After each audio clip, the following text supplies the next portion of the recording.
Magandang umaga Pilipinas, mula rito sa Pag-asa. Narito na ang latest sa lagay ng ating panahon. Low pressure area at tail end of a cold front magpapaulan pa rin sa ating bansa ngayong araw. Alas 4 ng umaga kanina huling namataan ng low pressure area sa layong 70 kilometers east-northeast ng Zamboanga City. Diyan po yan sa bahagi ng Zamboanga del Sur. Ayon naman kay Pag-asa weather forecaster Benison Estareja, within the next 24 hours, inaasahan po natin ang nasabing low pressure area ay maaari pong malusaw din o kaya naman ay mag-dissipate. Kaya patuloy po natin yung babantayan sa mga susunod na oras. Samantala, kasabay naman po nito ang pag-iral pa rin itong tail end of a cold front na makakaapekto naman partikular na dito sa bahagi naman ng Visayas. Sa mga susunod na oras, inaasahan po natin yung maulap na kalangitan na magdudulot ng katamtaman hanggang sa paminsan ng malalakas sa pag-ulan at mga pagkidlat pagkulog. Dito po yan sa Eastern Visayas, Caraga, Northern Mindanao, Zamboanga Peninsula at ganun din sa probinsya ng Bohol. Kaya doble ingat para sa mga residente at maging alerto po kayo sa posibilidad pa rin ng mga pagbaha o kaya naman ay pagguho ng lupa. Inaasahan din po natin ang maulap na kalangitan na magdudulot naman ng mahina hanggang sa katamtamang pag-ulan at mga pulupulong pagkidlat pagkulog. Dito yan sa natitirang bahagi pa ng Visayas at sa natitirang bahagi pa ng Mindanao.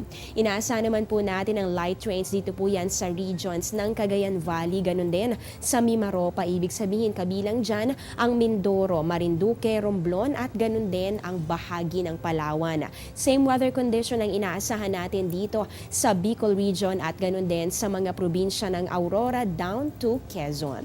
At dito naman sa atin sa Metro Manila at sa natitirang bahagi pa ng Luzon, mararanasan naman natin yung bahagya hanggang sa maulap na kalangitan na meron lamang chances ng isolated light rains dahil pa rin po yan sa epekto naman ng hanging amihan. And speaking of amihan, meron pa rin po yung epekto sa lagay ng ating mga karagatan. Though hindi po yan kasama sa dominant weather systems, ay magdadala pa rin po ito ng maalon hanggang sa napakaalong kondisyon ng karagatan, partikular na dito sa northern and eastern seaboard ng Northern Luzon, eastern seaboard ng Central Luzon, ganun din dito sa eastern seaboard ng Southern Luzon, pati na rin dito sa seaboards ng Visayas at sa silangang baybayin ng Caraga. Kabilang po dito ang mga sumusunod na lugar.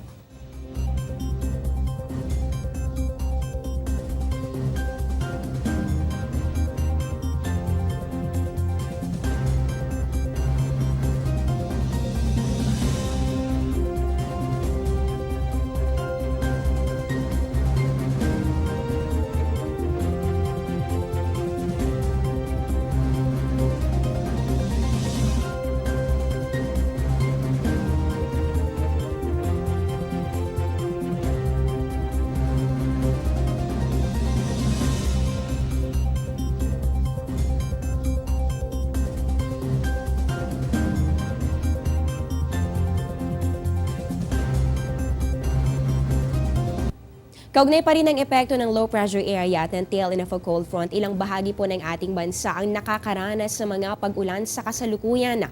Base dito sa yellow rainfall warning na inilabas ng Pag-asa, simula po alas 7 ng umaga kanina nakakaranas sa mga pag-ulan ang Bukidnon, Camiguin, Misamis Oriental at Surigao del Sur.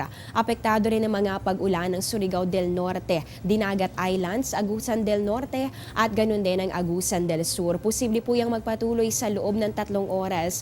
Kaya naman pinapayuhan po ang mga residente na maging alerto sa posibilidad ng mga pagbaha, lalong-lalo na sa mga mabababang lugar.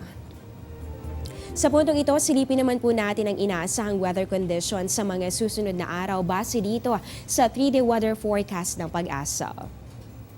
Unahin natin dito sa City of Pines, Baguio. Ramdam na ramdam ang peak ng hanging amihan dahil sa malamig na panahon. Inaasahan po ang temperatura sa pagitan lamang ng 11 to 22 degrees Celsius. Pero ihanda pa rin ang inyong mga payong dahil posible pa rin po ang mga mahihina at mga pulupulong pag-ulan simula yan bukas hanggang sa Biyernes.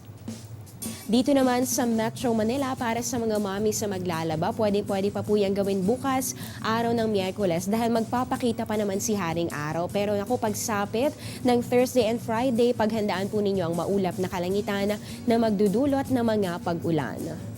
Dito naman sa Cebu, inaasahan po natin Magkakaroon po ng maulang panahon simula po yan bukas at ganun din sa Huwebes. Kaya doble ingat dahil posible pa rin pong maranasan ang mga pagbaha o kaya naman ay pagguho ng lupa. Pero don't worry dahil pagsapit po ng Biyernes, malaki naman ang posibilidad na makaranas na kayo ng gradual improvement sa inyong weather condition. Dito naman sa Davao kung saan nanggaling ang Prime Minister ng Japan at nakipagkita sa ating Pangulo na si President Rodrigo Duterte. Inaasahan po natin bukas hanggang sa Huwebes ang mga pag-ulan at pagkidlat pagkulog sa temperatura ng aabot ng 24 to 33 degrees Celsius. Pagsapit po ng Biyernes, muli namang magpapakita si Haring Araw at mararanasan ang maaliwalas na lagay ng panahon. At panghuli natin dito naman sa Zamboanga City. Para sa ating mga kababayang Yakan Weavers, buenos dias sa inyo dyan. Inaasahan po natin na bukas magdoble ingat po kayo dahil magiging maulan ang panahon.